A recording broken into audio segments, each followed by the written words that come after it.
the plight of the Jets right now as they sit where they do. Our good friend Murat joins us now. Murat, great to have you on the program. Although, yikes, there are some tough conversations being had in these spaces and anywhere Winnipeg Jets fans are right now after another loss last night. I mean, we thought that, okay, they're not going to be what they were last year right out the bat. Maybe it'll make them better for the playoffs. But, I mean, who could have possibly seen after the first month of the season that the team had in October plunging to the depths that they are right now, not only in the standings, but also in the way they look most nights? Yeah, it's been such a myriad of problems too that has plagued them. Danielle Bain of TSN asked Scott Arniel today, you got Connor Hellebuyck coming back. Are the problems you're seeing right now, were they there when he was in the net and you guys were winning? Or is this a brand new sort of scenario of things? And Arniel hemmed and hawed. He gave an answer, but I think that the answer is that some of the problems are new, some of them are old, some of them have changed, and the fact is that there's just so many. The Jets, they looked pretty good against Dallas until breakdowns. They even looked pretty good for stretches against Boston until they looked absolutely awful. And I don't know if there's a sense the cavalry's coming, Hellebuck's coming back soon, or what. The breakdowns are something fierce right now, and even below the standard of what you'd expect from a struggling Jets team. Yeah, I mean, I echo what you just said, because, over the last couple of games, I mean, if you were just popping in for 5 minutes to see what was going on, there was a chance you would have seen a team that looked okay for a while. But the combination of how far that they have fallen off of their previous standard defensively. I mean, it's one thing talking about, oh, guys aren't scoring. Defense is a whole different story. Fallen off the way that they have, combined, and sometimes when you do that, you take more penalties. You take bad penalties. You take penalties where you don't want to be taking them, like in the offensive zone. And then combine that right now with what's happening in the loss of Hellebuyck and the struggles of the PK. And this feels like a snowball rolling down a hill that is getting bigger and bigger by the game. Yeah, they need to have something they can hang their hat on. And for the Winnipeg Jets, it used to be team defense. And it used to be, gosh, it would be so easy at any given moment. Let's say they're in the D zone. Let's say that they got stuck there for a second. And that didn't happen to them a lot last year. But if you look, you could take a snapshot and you'd see the image of when you look at dice and you see a number 5, like you'd see them in great shape that way. You'd have obvious structure to how they're playing, and they protect the middle of the ice. You're not seeing that right now. You'd have a PK, even when we criticized it during stretches of last year because it was middling at times, especially earlier for a stretch. They weren't getting seamed and carved just as badly as they are right now. And, I think there's a chance Connor Hellebuyck saves a little bit of what Eric Comrie has been letting in. But let's be clear, the Jets have tried to stay aggressive and on their toes on the PK, and they haven't gotten the clears. They haven't really been effective at shutting down teams from getting their A looks. And, that's a problem no matter who's in net. And so if you're not going to be able to hang your hat on those, well, let's look over the power play where that Gabriel Velarde goal was their first in a while, and they just haven't been dominant on that front either. So, you add it all up, it's problematic. And I think the biggest concern is you look at Josh Morrissey playing 25, 26, 27 minutes. He's getting probably exhausted. He's getting beaten coverage sometimes too now when they're chasing the game. Got Shifley and Connor's minutes up there, the cavalry's coming in net, but there's no game breaker just waiting in the wings to show up and save the flow of play otherwise. They have a lot to grow from. Well, for sure. And I mean, listen, in the short term, speaking of the cavalry, I mean, that is either players from the Moose or players from outside the organization, which, is far easier said than done in today's cap world, not to mention with what the Winnipeg Jets have and what Kevin Cheveldayoff has and is willing to trade. I mean, at the start of this year, if I'd said, oh, yeah, maybe they'll have their first round picker will be in play, some prospects will be in play. Well, we're in such a different time right now with where the team is in the standings. You would be, it would be a borderline negligence to do anything with an early pick this year based on where they are right now. And unfortunately, there's sort of a pretty clear delineation between players that have value to the Jets and maybe elsewhere, and then players right now that just are so far underperforming both their contract and their place on the team that that's not really where trades come for either. Specifically to Hellebuyck. If Hellebuyck comes back in the next couple of games and puts forth a Hellebuckian performance and they can get a win, just a start with him back in the net, how impactful could that be? Because as I say, I'm with you. Like, there's so many other things that are going wrong. A great goaltender will mask it. It'll maybe push it down the road a little bit, but there's so many other things that need to change and players that need to step up and play that, I mean, to me, I can't wait for Helly to get back, but I don't think that that is going to be anywhere close to a cure-all for what's ailing this team. Yeah, well, the difference is, like you mentioned, the negligence that would be involved in trading their first-round pick, that's 5th overall you're talking about right now. That's the highest Winnipeg Jets draft pick since what, Patrick Laine? Like, yep. that is an incredible asset, and it's astonishing that Winnipeg holds on to the presumed 5th pick as of right this minute. The difference that Hellebuyck makes, though, it's measurable, right? You can plot out even just a difference in their save percentages this season, the difference between Hellebuyck and Eric Comrie behind the same problematic 5-on-5 team, the same problematic PK. You can plot it out, and there's real goal differential to be changed by upgrading to Connor Hellebuyck there. He is a difference maker, and probably that difference is between a top 5 pick and maybe a wild card spot. I think that he's that good. I think the Winnipeg Jets, despite being a flawed team, are good enough to be propped up by goaltending as great as Hellebuyck's can be. And like, there's some fans who are going to look at that proposition and call it like the wrong play. Like there's a fire up the lottery pick movement happening in some corners of the internet right now. And I think Hellebuyck's good enough to change that. I think if you're trying to maintain some positivity or some optimism about the Winnipeg Jets, the other thing that Hellebuyck's return does is it buys them time. They got a lot to sort out. They have an awful lot to sort out, and they need more from so many players. Scott Arniels told me in back-to-back yesterday and today, maybe the day before that, when I'm asking him questions about the roster construction, he keeps repeating, well, we need other guys to step up too. We have other players that need to make differences, and they need time to figure that stuff out for various reasons individually. That middle six, that bottom line, like there's a lot there that needs to be delivering more, and maybe Connor Hellebuyck helps the team tread water until they catch something amongst that group. Hellebuyck aside, because he is a one of one and will certainly help, but we've seen what's happened with this club even before he was out, and it was going in the wrong direction rather quickly. I remember asking, I think it was you, after the Anaheim game about a month ago, what must Kevin Cheveldayoff be thinking, in the building last night, watching his team look the way they did against a younger, faster team? Well, fast forward right now. I think the thinking at the time was, oh, that was ugly. We'll figure it out. We'll get better going forward. I mean, we're now another month, a month where the Jets have been playing at a level that is 32nd in the National Hockey League. What do you think is being contemplated right now of the limited options that they have to try to stop the bleeding and to get more out of, in particular, a forward group that has been consistently underwhelming, and many players that, seemingly have no answers to, what they're expected to do and the ability to do it? Well, I'd love to give you an answer that gives the diehard fans in the chat right now something to feel good about, but I don't have that answer. I don't think that, I think that whatever level of misery they're experiencing as they're looking at the play of the Winnipeg Jets right now, I mean, if you look at the decisions they're making, they have to believe the answers are coming from within the room, or else there'd be more commitment to change.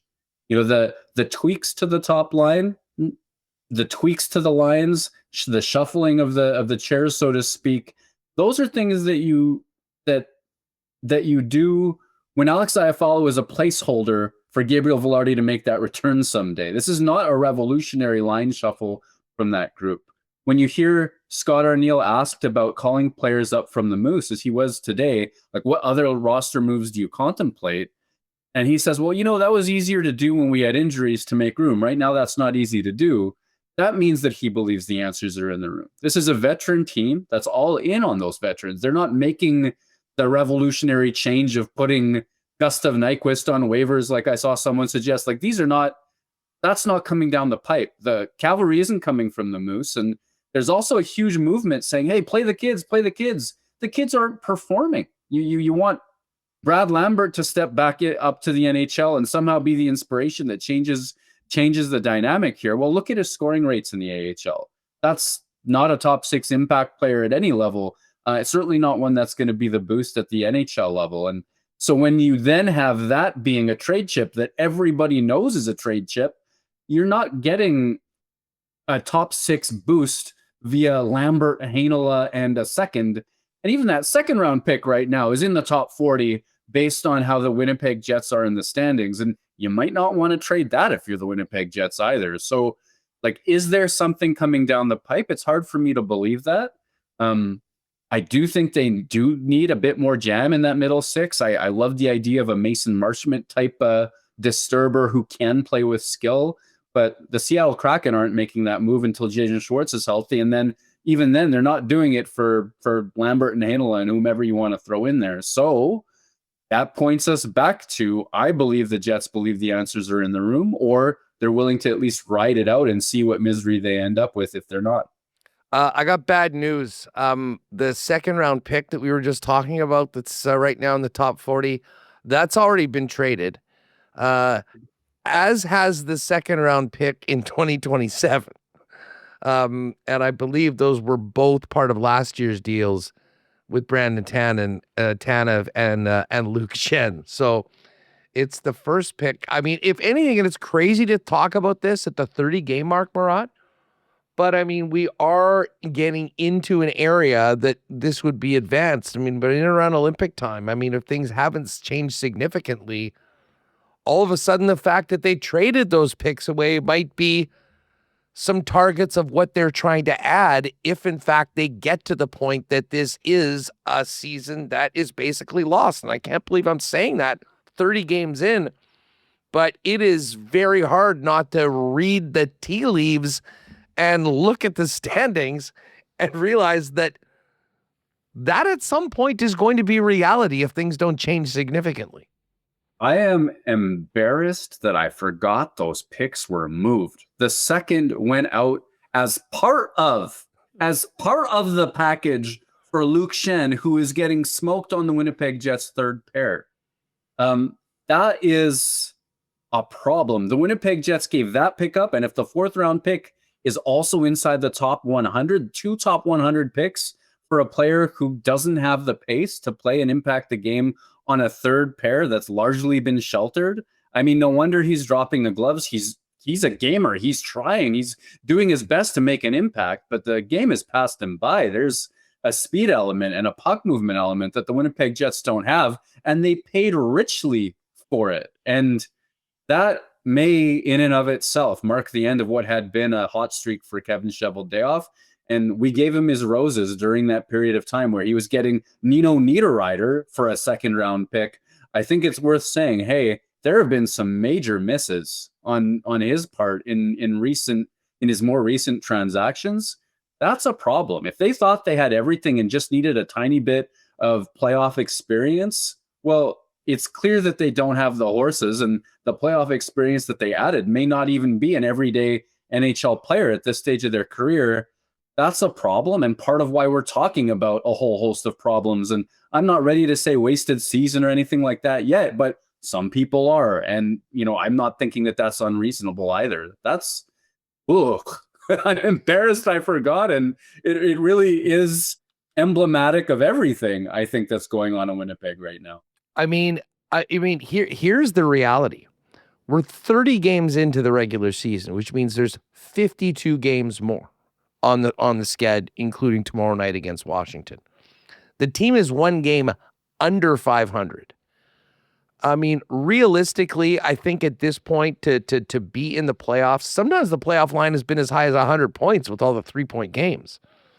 But let's be conservative and say that the playoff line is going to be 95 points, which it could definitely be higher. But in the West right now, the wild cards are higher in the East. So let's say it's 95 points. To get to 95 points at the end of the year, you need to have 13 more wins than you do regulation losses. Well, the Jets are -1 in that right now. So in 52 games, you're talking about needing to have to be 14 games above 500 over 52 games to be in that threshold. You do the math, that's what, 30, 16, and 6? That seems like a really tall task for this hockey club right now, even if you come back and get the best of Connor Hellebuyck beginning tomorrow night. It all points to the amount of help that the Winnipeg Jets need to make a playoff push. You need Hellebuyck to come back and be great. You need some magic to happen in their special teams, which have gone cold. You need help in the standings, because what you're projecting right there does sound like a task too far. I also saw a projection, I think it was Dom at The Athletic, who was putting his Western playoff cut line in the 80s. And like my memory, we just proved isn't perfect, but it was a uniquely low cut line, especially compared to the East, where a whole bunch of teams are on pace for higher than that. So you need kind of a miracle in just how the competition susses itself out. And then what are you playing for there? Like, you're playing for a miracle against the Colorado Avalanche in the first round at this rate, because you've squeaked into the playoffs. You haven't buried other teams like you did last year. And there's a lot of people who would say that that's, like, if you're just trying to optimize the cup window that the Winnipeg Jets have in front of them, it may have been better if they tanked. And that, on a win now team that's spending all kinds of money on veterans, look at the veterans they signed in the offseason. The cap hits attached to some of them. If Taves hits his games played bonuses, like, that is a stunning miss. And it makes us wonder, when they sat down in the summer and asked themselves, well, what's gone so well for us in the last little while? What do we have going for us? And what do we need? They might have gotten those questions wrong. And Huss, I'm going to say something crazy. I'm not out on them being a playoff team, as astonishing as that record is. I am out on them doing something in the playoffs, I think, at this stage, without something just striking. But somehow, I think Adam Lowry's going to get a bit more step in his game. Taves is going to stay on the fourth line or prove he doesn't deserve to be there. I'm going to see some incremental steps from Perfetti and Sandberg, who started the season hurt. I'm going to see not a sea change. I'm not selling transformative excellence top to bottom of the roster, but I think there's enough players who aren't at their absolute best right now who will improve, that I could see the Winnipeg Jets plus Connor Hellebuyck squeaking their way in. You know what you know what the funny thing is, Murat? I'm already hearing myself say this in, I don't know, about March 28th or something like that.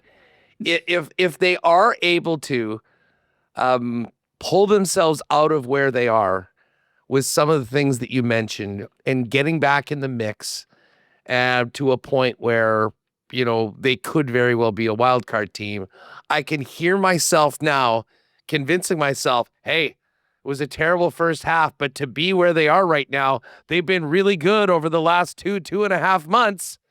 Fire it up, get the white zone, and get ready to go.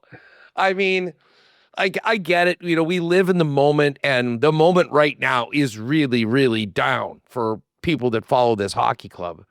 But I am sort of with you. There's so much more to get out of many of these players that we've seen before, that's certainly not out of the question. I mean, I will say this for what it's worth. I mean, the people that I always kind of follow are the betting companies, with what the risk that they're taking on particular teams.